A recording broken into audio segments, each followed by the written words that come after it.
Mustafa Kemal Atatürk Salonik ayuu ku dhashay 1981-kii. Waxaa la sheegay aabihii oo dagaalyahan ahi inuu xoolka wiilkiisa dul suray seef, taas oo uga gol lahaa wiilkiisu inuu barbaaro isaga oo fahamsan in laga rabo halgan iyo dagaal weyn. Waxaana uu aabihii goor horeba geeyay dugsiyadii wax ay ka dhigi jireen Yuhuuddii downamada la odhan jiray ee deganeed Salonik oo lagu baran jiray Calmaaniyadda. Magaaladan kale bar waxaa deganeed Yuhuudda Muslimka iska dhigta, laakiin qarsata diintooda. Barka kalena Kiristaanka iyo Muslimka ayaa wada degi jiray. Waxaana uu aabihii allaysay Mustafa oo 7 jir ah.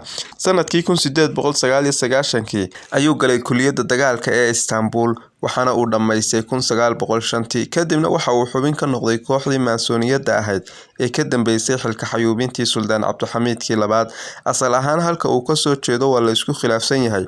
Dadka nacab intooda badani waxa ay aaminsan yihiin inuu yahay Yuhuudi ka tirsan downamada, inkasta oo ay dowladda Turkigu doodaas kanafka ku dhufatay. Sida arrintaas loogu kala aragti duwan yahay si la mid ah ayaa haddana aan la isugu raacsanayn shakhsiyadiisa. Bulshada Islaamka intooda badani waxa ay u yaqaanaan inuu yahay qof lacnadaysan oo sharlaawo ah, halka bulshooyinka reer Yurub iyo shacabka Turkiga qaybo ka mid ah u aqoonsan yihiin halyey. Dalka Turkigana laga qiimeeyo oo meel kasta taallo looga dhisay, loona aqoonsan yahay geesi qaran. Magaca Mustafa waxa uu bixiyay aabihii Kemalna mid ka mid ah macallimiintiisii wax soo bari jiray ayaa ku ladhay. Markii uu 8 sano xilka hayayna waxa uu shacabkii ka codsaday in ay naanays u sameeyaan. Dadkii u nacamleyn jirayna waxa ay u bixiyeen Atatürk oo ah aabaha Turkida.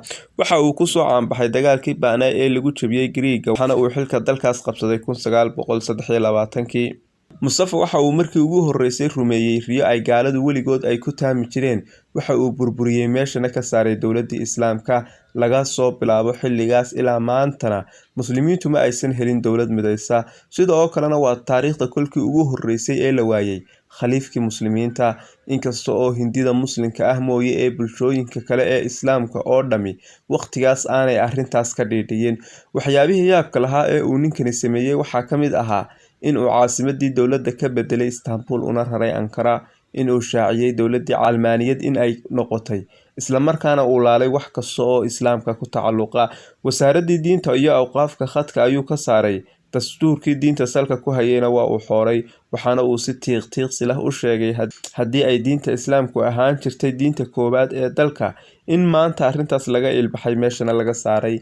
Waxa uu masaajidadii u diiday in kor loo eedaamo, waxaana uu faray in eedaanka Qur'aanka iyo salaadaba laga dhigo afka Turkiga, isla markaana meesha laga saaro af Carabeedkii. Hore afka Turkidu waxa uu ugu qornaa xuruufta af Carabiga ah, laakiin waxa uu u bedelay kuna qoray xuruuf Laatiini ah oo ah sida ay maanta tahay.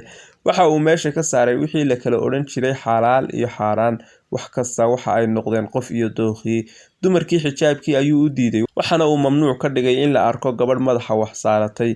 Wadaadadii diintana waxa uu ka reebay in ay xidhaan labis diimeedkii ay gashan jireen. Qof 12 jir ka yar in Qur'aan la baro waxa uu u aqoonsaday in ay tahay dembi weyn. Malcamadihiina albaabada ayuu isugu dhuftay. Masaajidadii waaweynaa qaar ka mid ahna waxa uu u bedelay madxafyo, kuwa kalena waxa uu ka dhigay istoodho. Magacii caasimadii hore ee Islaambol ee uu Maxamed Faatix u bixiyayna waxa uu u bedelay Istanbul. Maxkamadihii diiniga ahaa waa uu xidhay. Maxadadiina goobo Calmaaniyadda lagu barto ayuu ka dhigay. Dumar badan in la guursado waa uu diiday. Haweenkiina waxa uu u oggolaaday in ay codeeyaan iskuna sharaxaan baarlamaanka. Maalintii Jimcaha waxa uu ku bedelay fasaxeedii Axadda sida Kiristaanka oo kale. Warbaahintii waa uu cadaadiyay, waxaana uu ka dhigtay ibriiq uu isagu ka dhawaaqo, laguna qaadaa dhigo geesinimadiisa iyo halyeynimadiisa. Ugu dambeyntiina 3 ciidood ee muslimiinta iyo xajkiiba meesha waa uu ka saaray. Atatürk noloshiisa hal mar ayuu guursaday 1923. Guurkaasina ma uusan noqon mid guuleysta oo 2 sano kadib gabadhii waa uu furay. Waxaa la sheegaa in uu tumashada ku darnaa, gaar ahaanna sanadihiisii dambena khamriga, dumarka iyo qoobka ciyaarka uu ka dhammaan waayay. Mararka qaarna dhalashadiisa iyo weliba xagga jinsiga uu la raaxaysto ayaa wax laga sheegaa. Waxaana uu geeriyooday 1938.